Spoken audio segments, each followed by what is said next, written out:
नमस्कार दोस्तों, हर हर महादेव।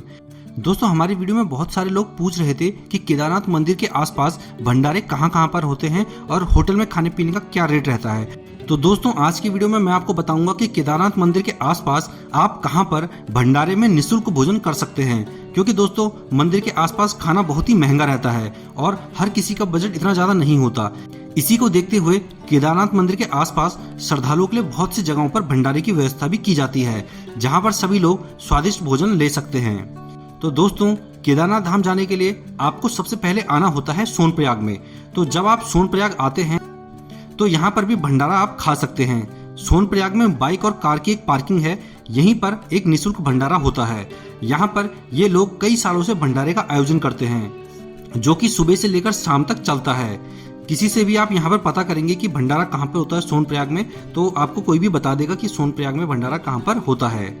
सोनप्रयाग के मार्केट में अगर आप यहाँ पर खाना खाएंगे रेस्टोरेंट में, तो यहाँ पे जो थाली पड़ती है वो 150 रुपए से स्टार्टिंग हो जाती है, और कुछ स्पेशल बनवाते हैं तो उसका चार्जेस अलग से रहता है। जबकि यहाँ भंडारे में सब कुछ एकदम फ्री है, और यहाँ का जो खाना रहता है वो रेस्टोरेंट से भी काफी स्वादिष्ट होता है। तो सबसे पहले तो आप सोनप्रयाग में पहुंचकर यहाँ पर भंडारा कर सकते हैं। इसके बाद यहाँ से 5 किलोमीटर दूर पड़ता है गौरीकुंड, और गौरीकुंड से केदारनाथ की पैदल चढ़ाई की शुरुआत होती है। तो यहाँ से जब आप केदारनाथ के लिए निकलेंगे तो यहाँ गौरीकुंड से 9-10 किलोमीटर चलने के बाद छोटी लिंचोली और बड़ी लिंचोली के बीच में चंडीगढ़ वालों का एक भंडारा होता है। आप यहाँ पर रुककर भी भंडारा खा सकते हैं। तो रास्ते के बीच में भी आप यहाँ पर भंडारा खा सकते हैं। और अगर आप यहाँ पर बाहर दुकान में कहीं खरीद के खाना खाएंगे तो यहाँ पर जो थाली पड़ती है वो करीब 200 रुपए से लेकर 250 रुपए की पड़ती है।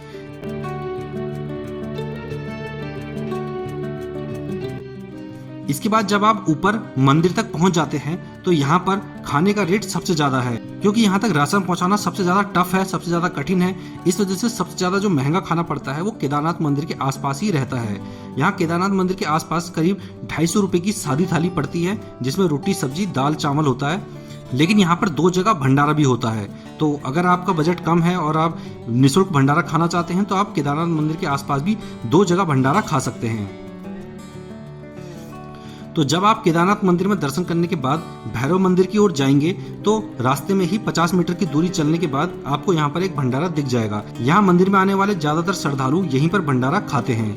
और अगर आप इन भंडारों में खाना खाते हैं तो एक बात का विशेष ध्यान देना है कि खाना उतना ही लें जितना आप खा सकें, क्योंकि यहाँ तक खाना पहुँचाना बहुत ही मुश्किल काम होता है। इसलिए खाने को बर्बाद बिल्कुल भी ना करें, और खाना खाने के बाद अपने बर्तनों को खुद ही धो लें, क्योंकि यहाँ पर कम ही लोग होते हैं इनके पास। इस वजह से अपने बर्तन जो हैं आप खुद ही यहाँ पर धो लें तो अच्छा होगा।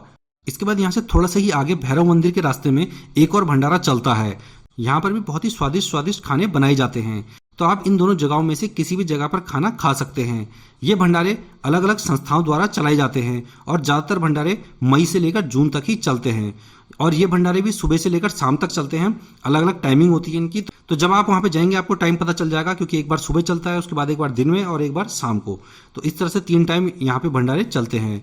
तो अगर आप केदारनाथ धाम की यात्रा पर आते हैं तो इन जगहों पर निःशुल्क भोजन प्राप्त कर सकते हैं। लेकिन एक चीज का ध्यान रखें कि यहाँ पर गंदगी बिल्कुल भी ना फैलाएं। ये भोलेनाथ का घर है, और अगर दर्शनों के लिए आते हैं तो अच्छे से दर्शन करें और साफ सफाई बनाए रखें। तो दोस्तों, आशा करता हूँ आपको हमारा ये वीडियो अच्छा लगा होगा। दोस्तों, वीडियो अच्छा लगा हो तो वीडियो को लाइक और हमारे चैनल को सब्सक्राइब भी कर लीजिए, क्योंकि हम आपके लिए ऐसी ही जानकारियाँ लाते रहते हैं। दोस्तों, वीडियो में लास्ट तक बने रहने के लिए धन्यवाद। हर हर महादेव।